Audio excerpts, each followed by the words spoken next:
Bismillahirrahmanirrahim.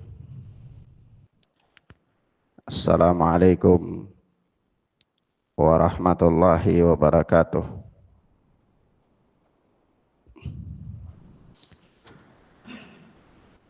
Alhamdulillahilladzi hadana lil Islam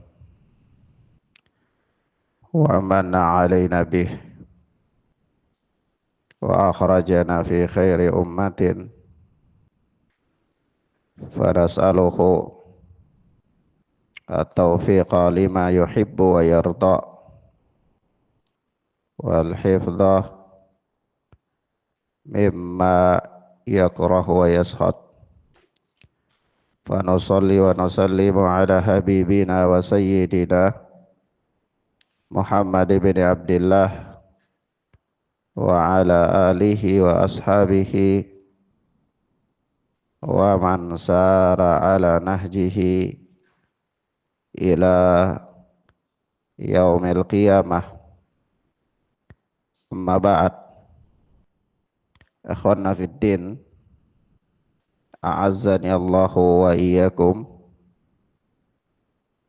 Kita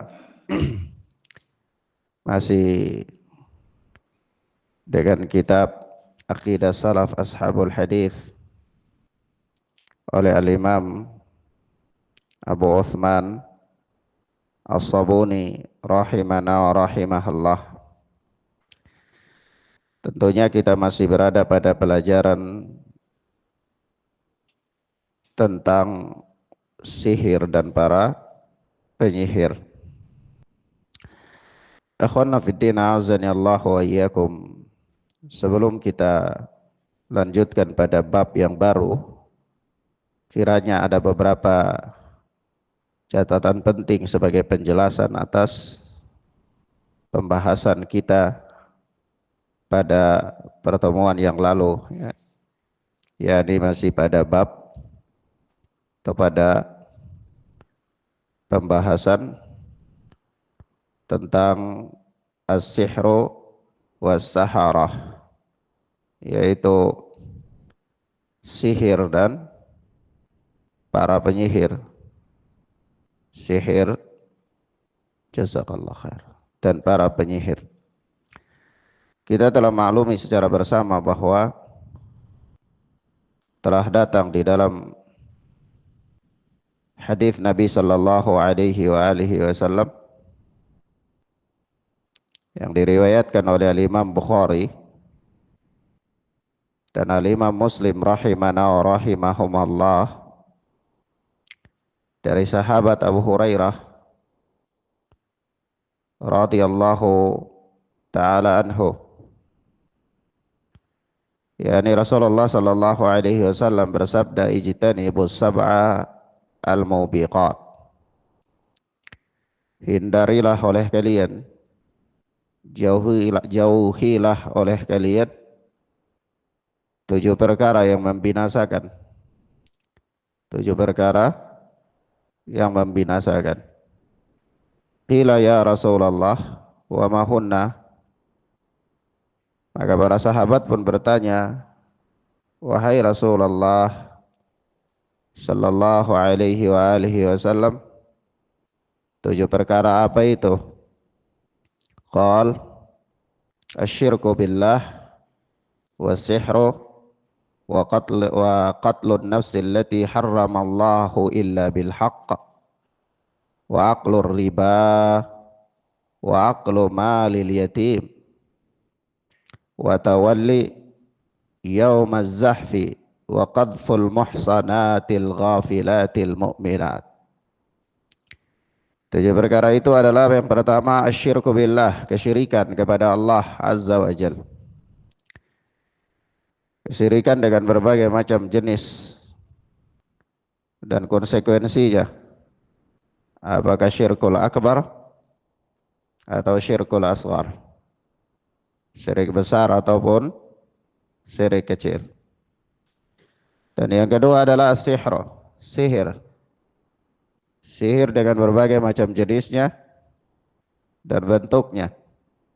Apakah sihir yang mendatangkan penyakit, ataukah sihir yang berupa pelet atau mendatangkan rasa cinta antara pasangan atau menimbulkan kebencian di antara pasangan dan yang seterusnya. Wa qatlun nafsi allati harramallahu illa bil haq, dan membunuh jiwa yang diharamkan oleh Allah kecuali dengan hak. Wa aklur riba, memakan harta memakan riba. Wa aklu malil yatim, memakan harta anak yatim. Wa tawalli yaumaz zahfi, lari dari medan perang. Wa qadful muhsanatil ghafilatil mu'minat, dan yang ketujuh adalah apa? Menuduh wanita yang baik-baik, wanita mukminah dengan tuduhan-tuduhan zina. Nah, sisi pendalilan di sini Rasulullah menempatkan sihir ya pada posisi kedua di antara 7 perkara yang membinasakan, yaitu setelah syirik kepada Allah Azza wa Jalla. Baik. Di sini Ana ingin memberikan penjelasan tambahan sebagai penjelas atas pelajaran yang sudah kita sampaikan pada pertemuan yang lalu ya, supaya tidak ada kesamaran di dalam bab ini. Yaitu pada kalimat Al-Imam As-Sabuni yang mengatakan wa idza wasafa ma yukfaru bihi istutiba fa in taba wa illa duribat unuquh. Apabila dia berbuat sihir itu dengan hal-hal yang ada padanya kekufuran, maka istutiba, dia diminta untuk bertaubat. Fa in taba, dia bertaubat, itulah yang diinginkan. Wa illa duribat unuquh, kalau dia tidak mau bertobat, maka dipenggal lehernya. Wa idza wasafa ma laysa bi kufrin aw takallama bima la yufhamu nuhiya anhu. Namun jika dia berbuat sihir itu dengan hal-hal yang tidak ada padanya kekufuran, tidak ada padanya apa? Kekufuran. Aw takallama bima la yufhamu nuhiya anhu, atau dia baca mantra-mantra yang tidak dipahami maknanya, mantra-mantra yang tidak dipahami, seperti raja-raja itu ya, tulisan raja-raja, alif kebalik, waw kebalik, ya kebalik, ada berapa alif, ada berapa waw, ada berapa ya, dan seterusnya ya. Nah, dia tulis, dia rendam di air, dikasihkan minum, atau ditempelkan pada apa yang mau dia sihir, dan yang seterusnya dari bentuk-bentuk sihir. Maka ini nuhya anhu, dia dilarang, tidak boleh. Kalau dia melakukan hal itu, sihir dengan hal-hal yang tidak ada pada kekufuran, tapi mantra-mantra yang tidak dipahami maknanya, maka nuhya anhu, dia dilarang darinya, tidak boleh. Ini haram hukumnya, ya, haram. Fa in ada uzira, kalau dia tetap ngotot mau melakukannya, maka dia diberikan hukum ta'zir karena dia melakukan suatu perbuatan pelanggaran, ya. Dia diberikan hukum pidana sesuai dengan kebijakan daripada penguasa. Wa in qala as-sihru laisa biharamin, jika dia katakan bahwa sihir itu tidak haram, wa ana a'taqidu ibahatahu, ya, dia katakan bahwa sihir itu tidak haram, dan saya meyakini bahwa sihir itu adalah boleh, wajib qatluh, maka dia diberikan hukuman mati, dibunuh. Dibunuh karena apa? Karena syirik yang dia lakukan, sihir yang dia lakukan itu adalah sihir yang tidak kufur, tapi dia dibunuh. Kenapa? Li'annahu istabaha ma ajma'al muslimuna ala tahrimihi. Karena dia membolehkan sesuatu yang kaum muslimin sepakat tentang apa? Keharamannya. Ini apa? Maklumun minad dini bid darurah, ya. Dia membolehkan hal-hal yang disepakati, ya, bahwa dia itu haram. Sementara orang yang menghalalkan yang haram itu hukumnya apa? Kufur, ya. Nah, taib. Maka di sini ikhwana fiddin azani Allah wa iyyakum, kalau kita lihat dari ucapan Al-Imam As-Sabuni ini, maka sihir itu ada dua secara garis besar ya, garis besar. Ada sihir satu itu yang terjatuh di dalam kesyirikan. Nah, ini jenis-jenisnya juga ada. Ada sihir satu bagian yang tidak terjatuh dalam kesyirikan. Bagian-bagiannya juga ada tentunya ya. Maka untuk memberikan penjelasan lebih lanjut di sini kita baca keterangan Syekh Abdul Aziz bin Abdullah Ar-Rajihi di dalam syarah beliau terhadap kitab Tauhid oleh Syekh Muhammad bin Abdul Wahhab rahimana wa rahimahallah. Ya, beliau berkata ketika menjelaskan pelajaran tentang sihir ini pada bab maja'a fi sihri, hal-hal yang berkaitan dengan sihir, itu kata Syekh Ar-Rajihi bahwa as-sihru naw'an, sihir itu ada dua. Sihir itu ada dua kata beliau. Al-awwalu naw'un yattasilu sahibuhu bisyayatin. Jenis yang pertama itu yattasilu sahibuhu bisyayatin. Pelaku sihir itu berhubungan langsung dengan syaitan. Dia berhubungan langsung dengan syaitan. Bagaimana dia berhubungan langsung dengan syaitan? Itu dia meminta kepada syaitan, meminta ya, dan dia melakukan mantra-mantra yang dia itu berhubungan langsung dengan syaitan. Kata Syekh, wa hadza la budda an yakuna fihi kufrun wa syirkun. Kalau sihir yang ada hubungannya langsung dengan syaitan itu, maka apa? Pasti dia mengandung kesyirikan dan kekufuran. Pasti mengandung kesyirikan dan kekufuran. Jadi tidak ada yang sihir yang berhubungan langsung dengan syaitan itu tidak mengandung kekufuran, tidak mengandung kesyirikan, itu tidak ada. Pasti mengandung kesyirikan dan kekufuran. Kata beliau, wasahibuhu musyrik. Pelakunya itu musyrik. Pelakunya apa? Musyrik.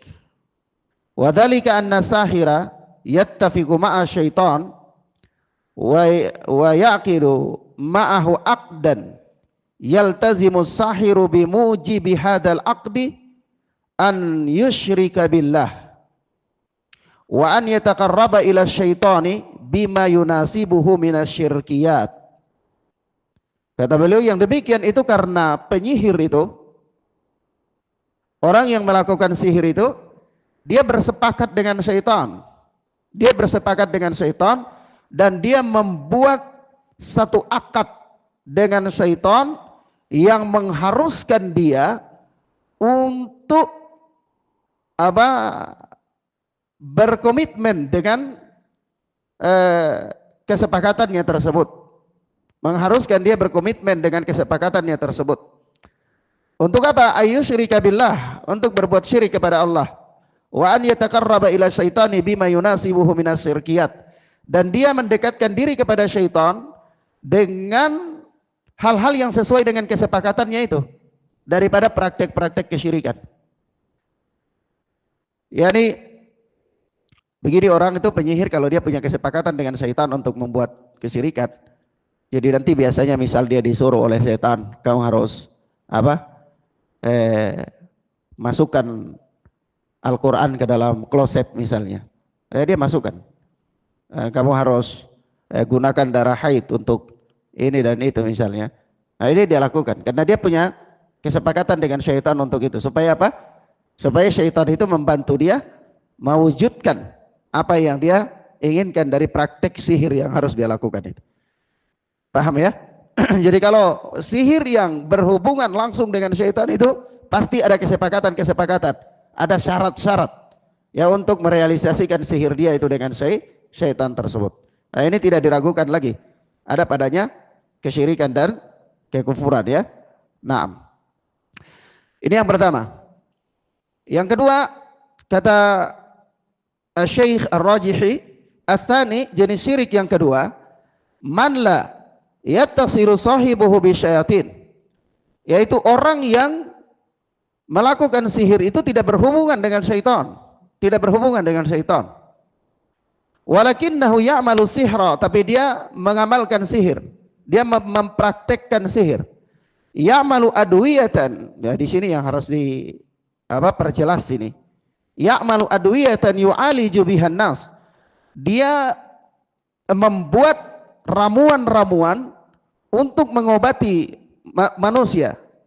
Wa yadurru bihan nas wa yakulu amwalahum bil batil. Lalu dia dengan ramuan-ramuan itu juga bisa mengobati orang-orang, juga bisa memudaratkan manusia. Ya, membahayakan mereka. Dia makan harta mereka dengan cara yang batil. Ya, dia lakukan praktek. Dia buat ramuan-ramuan. Ya, kemudian ramuan-ramuan itu ya klaim ini bisa menyembuhkan ini, bisa menyembuhkan itu, dan dia juga bisa ya mendatangkan penyakit. Untuk apa? Kemudian dia ambil uang, bayaran atas itu. Nah, ini praktek sihir. Tapi dia tidak berhubungan langsung dengan syaitan. Dia tidak berhubungan langsung dengan syaitan. Paham ya, ikhwan? Nah, nanti jenisnya bagaimana? Kita baca keterangan Ibnu Qayyim, Ibnu Taimiyah, dan Al-Imam Al-Qurtubi rahimana wa rahimahallah. Jadi masuk pada apakah orang yang melakukan pengobatan dengan cahaya. Dia sugestikan cahaya, ini cahaya biru, ini begini, cahaya kuning itu begini, cahaya merah itu begini. Ini termasuk enggak ini obat-obat yang mengandung padanya kesyirikan apa tidak? Kita baca keterangan para ulama. Kemudian kata beliau, wa hadha an-naw'u fihi tafsil, ya, jenis ini ada rincian, penjelasan. Jenis ini ada rincian. Fa in istahalla akla amwalin nasi bil batil wa idza'an nas kafara. Kalau dia itu menghalalkan memakan harta manusia dengan cara yang batil seperti ini, halal. Wa idza'an nas, dan dia menghalalkan pula untuk memberikan gangguan kepada manusia, kafara. Ini tentunya kafir. Karena kembali kepada prinsip dasar, dia menghalalkan sesuatu yang haram. Wa innahu istahalla imra'an ma'luman minad din bid-darurah hurmatuhu.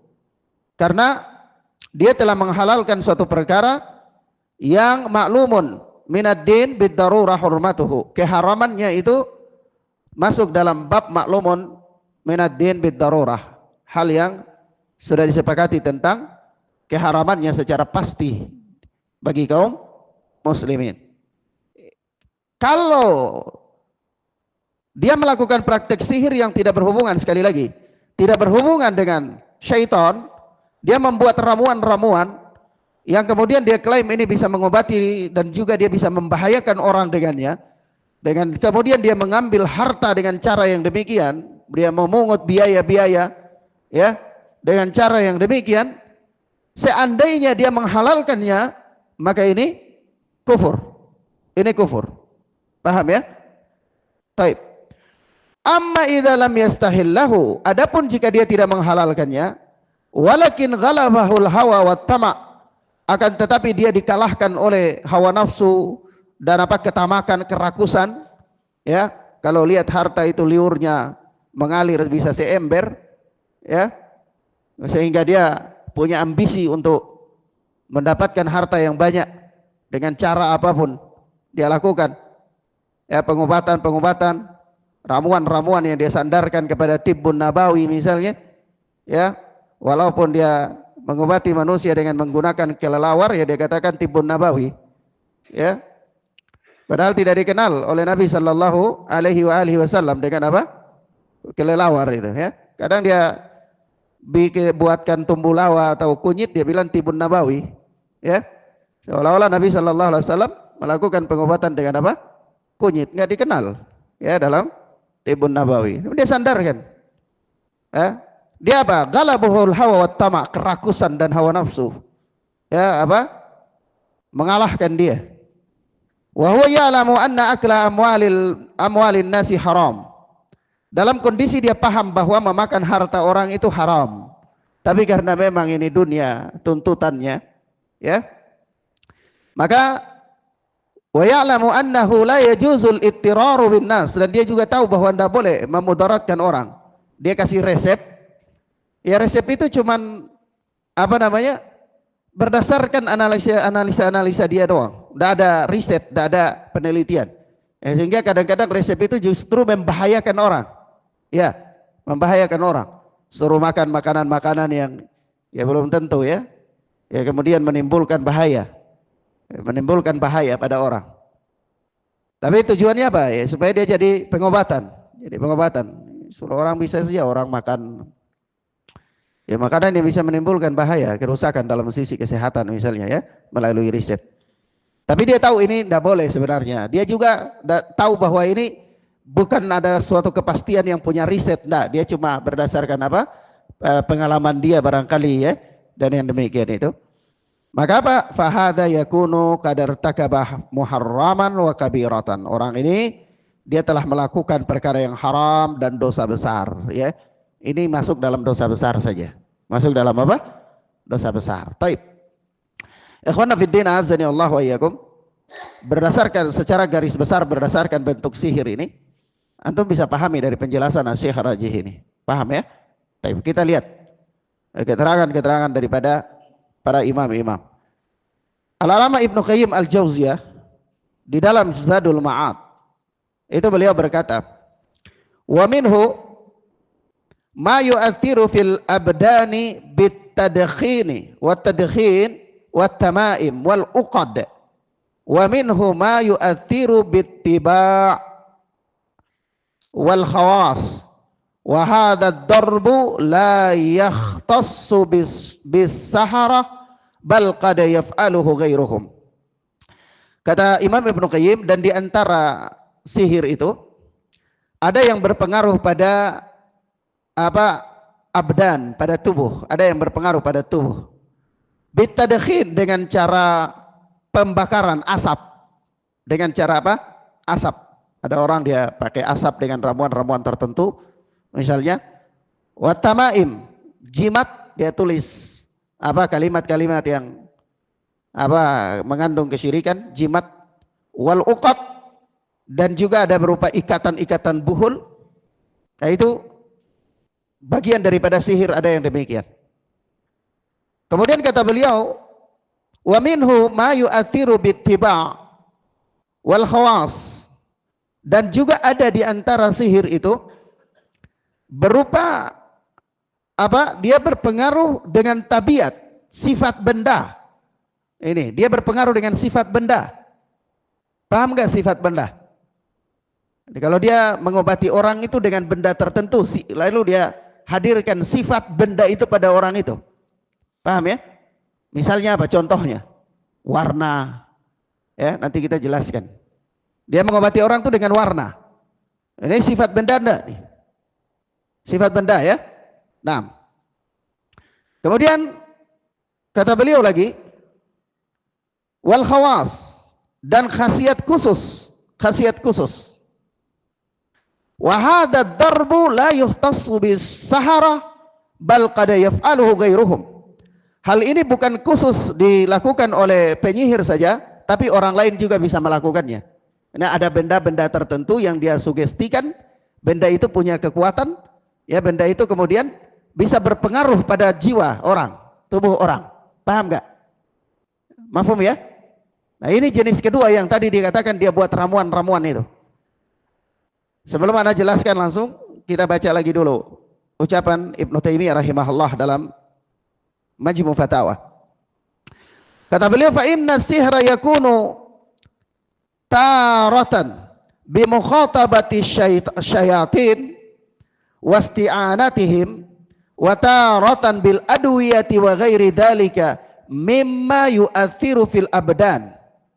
Kata beliau, kata Ibnu Taimiyah, sesungguhnya sihir itu ya terkadang dilakukan dengan cara dilakukan dengan cara mukhatabati syayatin, dengan cara berbicara langsung kepada syaitan. Dia berbicara kepada syaitan. Wasti'anatihim, dan meminta bantuan kepada syaitan. Ini cara pertama.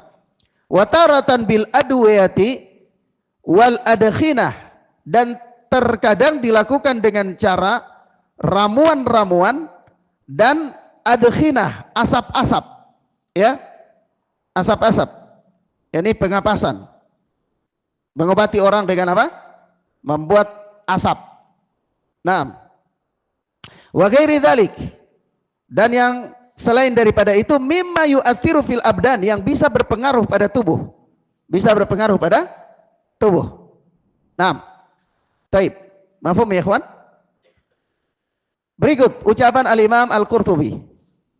Al-Imam Al-Qurtubi di dalam tafsir Al-Qurtubi, beliau berkata, wa qad yakunu sihru bil adwiya wal uqadi war ruqa wa huwa haqiqatun wa lahu atharun fil qulubi wal abdan. Kata beliau, sihir itu bisa berupa ramuan-ramuan, ya, dan juga bisa berupa uqad, buhul-buhul, warruqa, dan bisa berupa mantra-mantra, ya, wa huwa haqiqatun wa lahu atharun fil qulubi wal abdan, dan dia benar-benar nyata, ya, sihir dengan praktek tersebut benar-benar nyata, bisa memiliki pengaruh pada hati dan tubuh. Bisa memiliki apa? Pengaruh pada hati dan tubuh. Nah, baik. Kalau begitu ya Ustaz, kalau sihir yang berhubungan langsung dengan syaitan kita pahami. Tapi sihir yang berhubungan dengan obat-obat, ramuan-ramuan itu bagaimana bentuknya? Bagaimana bentuknya? Baik. Maka di sini ana kasih gambaran. Bentuk yang umumnya terjadi itu orang membuat ramuan-ramuan, ya, lalu dia bacakan padanya mantra-mantra yang tidak dipahami. Misalnya dia ambil seperti yang terjadi pada Nabi, ya, ambil rambut Nabi lalu dicampur dengan apa, ya, kemudian dia bacakan mantra-mantra yang tidak dipahami maknanya, lalu dia jadikanlah sihir di situ. Ini tidak mengandung kesyirikan, dia tidak berhubungan langsung dengan syaitan. Atau dia ambil kuku orang, kuku dia campur dengan darah haid biasanya, ya, kemudian dia bacakan mantra-mantra yang tidak dipahami. Jadi ada benda yang dia ambil lalu dia sugestikan dengan mantra-mantra yang tidak dipahami maknanya. Paham ya? Nah, itulah yang dimaksud dengan apa? Obat-obat. Dia buat ramuan-ramuan. Kadang-kadang dia ambil akar kayu atau dia ambil daun, kemudian dia campur dengan benda-benda tertentu lalu dia bacakan padanya mantra-mantra yang tidak dipahami. Itu yang dimaksud. Paham ya? Atau dia kasih pengasapan. Pengasapan dia ambil dulu bahan-bahan tertentu, dia bakar, dia mantra-mantrain. Tapi mantra-mantranya itu tidak berhubungan langsung dengan syaitan. Hanya kalimat-kalimat yang tidak dipahami saja. Paham ya? Lalu itu jadi pengobatan. Ini yang dimaksud. Kalau jenis ini kita paham juga ya. Haram hukumnya ya. Nah, kalau dia katakan halal ya berarti dia kufur karena dia menghalalkan yang haram. Yang kedua, bentuk yang kedua itu berkaitan dengan cahaya misalnya. Cahaya. Atau ada satu benda kayu tertentu. Dia sugestikan orang dengan cahaya itu. Tanpa dia mantra-mantrai. Tanpa dia mantra-mantrai. Dan dia tidak meyakini bahwa benda itu punya kekuatan gaib. Kalau dia misalnya cahaya, lalu dia yakini bahwa cahaya itu punya kekuatan gaib yang bisa memberikan ini dan itu pada hati dan jiwa manusia, ini juga tidak boleh, haram. Haram. Tapi kalau misalnya cahaya, dia tidak meyakini cahaya itu punya kekuatan gaib. Ya, hanya cahaya itu sekedar sugesti saja. Misalnya orang kalau lihat warna biru itu matanya sejuk, misalnya ya. Warna hijau itu dia lebih tenang, dia tersugesti dengan warna, konsentrasi tanpa ada keyakinan bahwa cahaya itu punya kekuatan-kekuatan tersendiri. Begitu, paham enggak? Paham di sini enggak? Kalau yang demikian ini, kata Ibnu Taimiyah rahimahullah, boleh. Boleh. Dan dia tidak termasuk dalam jenis kesyirikan.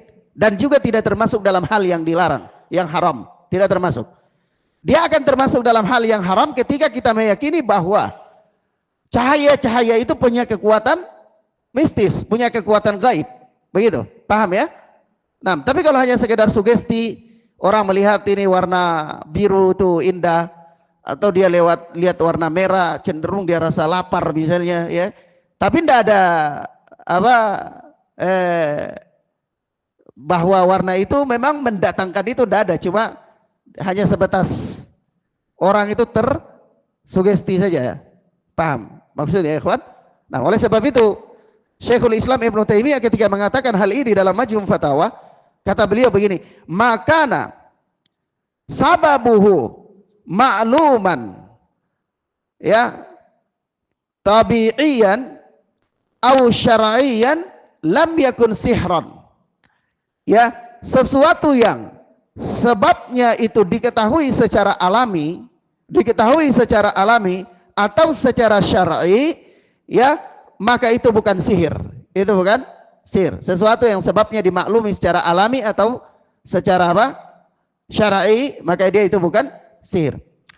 Tapi bahayanya ada sesuatu yang tidak bisa diketahui secara alami, misalnya. Ya, misalnya gini. Ada orang di sini bengkak atau terjadinya pembekuan pada darah karena kecelakaan. Lalu dia ambil kayu, dia tempelin di situ saja, kayu itu berpindah. Atau dia ambil burung, dia taruh di situ aja, tidak ada pembedahan, tidak ada apa-apa. Dengan keyakinan dia burung itu mengisap, ya, darah itu, ya, paham ya? Mengisap darah tersebut sehingga orang itu sembuh, ya, memberikan pengaruh pada jiwa. Mafhum ya ikhwan? Kita katakan hal ini sebabnya maklum dah itu secara apa? Logis. Dah, secara medis dah juga. Iya kan? Secara syar'i dah juga. Kalau begitu jatuh kepada hukum apa? Haram. Yang demikian ini haram.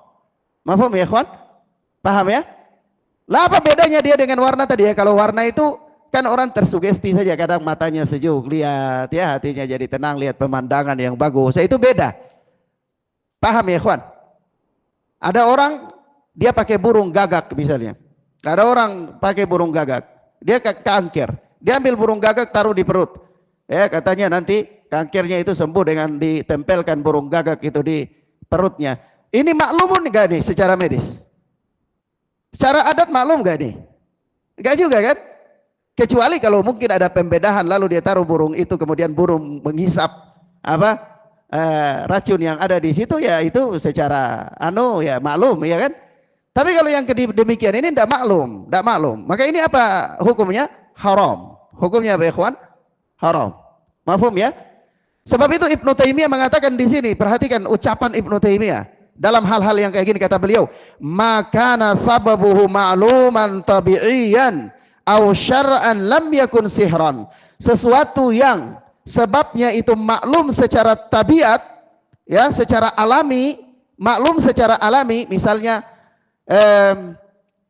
antum pakai lintah, ditempelin di bisul, dilukain lintah itu serap racun yang ada di situ, itu maklum secara alami enggak? Maklum secara alami. Ya. Paham ya? Nah, tetapi sesuatu yang maklum secara alami atau syar'an atau syariat itu lam yakun sihran, dia tidak termasuk sihir. Pemahamannya di dalam pengobatan dengan adwiyah, mantra-mantra tertentu atau benda-benda tertentu yang ada pajaknya sugesti, tetapi dia tidak maklum secara alami, apalagi secara syariat, maka ini termasuk kesyirikan. Termasuk apa? Kesyirikan. Ya, paling kurang dia adalah hal yang diharamkan. Karena masuk sihir, masuk dalam bentuk apa? Sihir. Taib. Sampai di sini paham ya ikhwan? Mafhum ya? Bisa dipahamin tadi? Taib. Ikhwan fiddin azani Allah wa iyyakum. Ini sebagai pembahasan yang pelengkap ya, supaya kita tidak salah paham terhadap penjelasan anak pada kesempatan yang lalu berkaitan dengan as-sihr wa saharah, sihir dan para tukang sihir. Naam. Taib, ilahuna ikhwan fiddin azani Allah wa iyyakum. Kita cukupkan pelajaran kita sampai di sini insyaallah taala. Berikutnya kita masuk pada bab yang baru, yaitu adabi ashabil hadis, adab-adab yang berkaitan dengan ashabul hadis, etika bagaimana mereka dalam menjaga ibadah dan memperhatikan amalan-amalan. Naam. Wassallallahu ala nabiyina Muhammad wa ala alihi wa sahbihi wasallam. Subhanakallahumma wa bihamdika asyhadu an la ilaha illa anta astaghfiruka wa atubu ilaik. Wassalamualaikum warahmatullahi wabarakatuh.